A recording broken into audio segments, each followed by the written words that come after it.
What's up, guys? Mason the Brock Henderson here. This is The Flash, Season 2, Episode 19. Return to normal.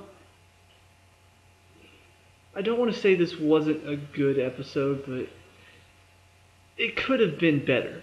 You know, they didn't really take full advantage of what they had, which is the Flash without his powers. You know, I talked about it in the last review. They've done something like this on Supergirl already in the first season. You know, within the first 6 or 7 episodes, she lost her powers. And there was an episode where she had to go the entire episode up until the very end without her powers. It wasn't as effective because we've only been around her for like a few episodes. So her losing her powers wasn't exactly something that affected us. We were just like, oh no, that sucks. You know, like, we didn't really connect to her because we didn't have time. With The Flash, this is the second season. We've had plenty of time to connect to him. We've had plenty of time to grow a relationship with these characters. So to see him lose his powers it's kind of emotional. You know, like, I could really feel like, yeah, that sucks. You know, I could understand how bad that is for him because I know what he's been. I know where he's been. You know, I know what he's done. With Supergirl, we didn't have much of that. So, because of that, because of the fact that, yes, we know who he is, we know who he is without his powers, and with his powers, we know that he's gotten so accustomed to using his powers. You know, we've been around him for all of that. We know the emotional part of it. They focus too much on that. I think that's the biggest problem with this episode. They focus so much on the emotional side of it that we already kind of felt. You know, like, it's, as the audience, you want to get your audience so wrapped up in the show that they experience the emotions that the characters are feeling. I did. I experienced that emotion with them. I experienced the sort of the hope, the helplessness of Cisco and Caitlin. I experienced the frustration of Harrison Wells. I experienced just the sheer and utter devastation of losing his powers that Barry felt. So the fact that they really focused in a lot on that, and a little bit less on, you know, doing some clever stuff with Barry doesn't have his powers, what are we going to do now? You know, like, I don't know. Because they did have a metahuman involved in this, but ultimately it was less Barry figuring out how to stop him, more just let him use his strength a little bit more and he's done. You know, like, it would have been so much better if they found a way to actually save this kid. You know, 18-year-old kid gets metahuman powers, has super strength, but ages every time he uses that super strength. That's really sad. You know, like, that is something that you really do want to fix. But in the end, what do? Oh, well, we built in this thing to the Flash suit that will absorb one of his super punches, but you only get one. Absorbs it, the guy is still not, you know, he's still young enough to fight, and then he dodges a few more punches, and then gets hit one more time, and nothing happens to him. He's completely fine. The kid ages way too old and then dies. And that's that. He's still a hero. He's still, deep down inside of him, he's still a hero. He's still somebody that's going to run and help somebody in trouble. This kid, he's just a kid.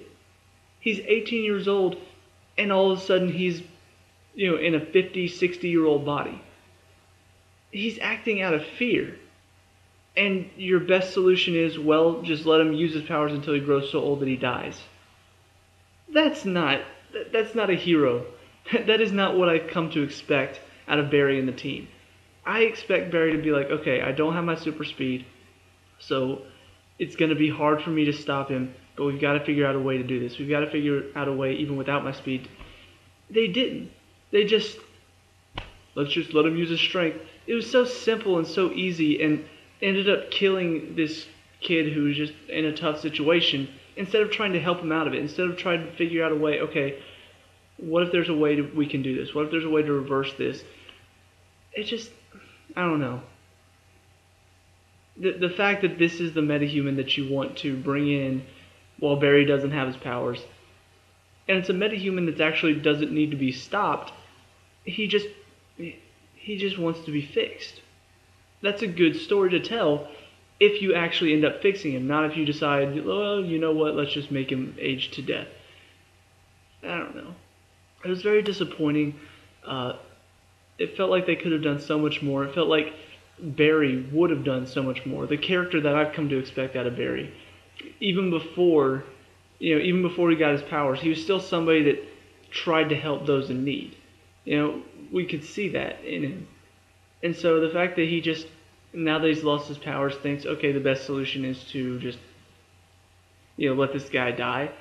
It doesn't strike me as something Barry would do. So, like I said, it wasn't a bad episode, but it wasn't good. It could have been better. It really could have been better.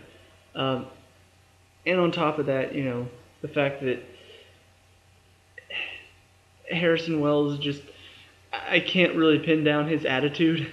One moment he's pissed at Barry, he wants to find his daughter. The next moment after they end up helping him, he's like, okay, I'm going to help you get your speed back. It's like, wait, what? Where did this come from? However, the one good part of this episode, I thought, was Caitlin and Killer Frost.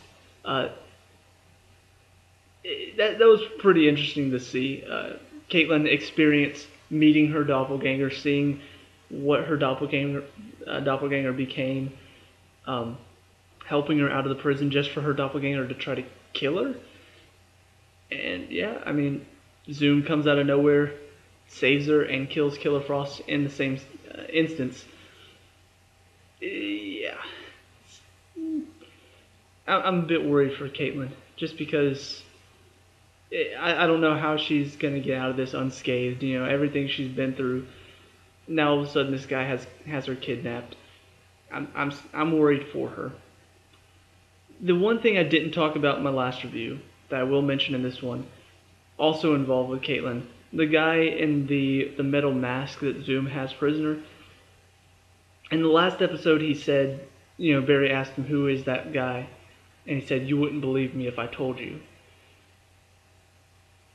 Now I'm really curious. I want to know who's the guy in the metal mask. I feel like it's going to be a big deal at the end of the episode, or the end of this season.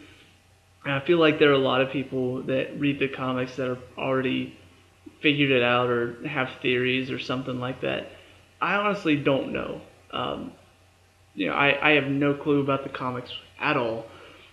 But yeah, it is very curious. I want to know. I want to know, who is this guy? Who is this guy with the metal mask? We've seen him. He's got military training apparently.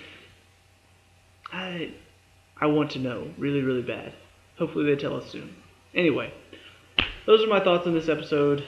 If you agree or disagree, let me know down in the comments below. If there's anything I missed that you want to talk about, also let me know. Leave a like and subscribe for more of The Flash, and I will see you at the next review. Peace out.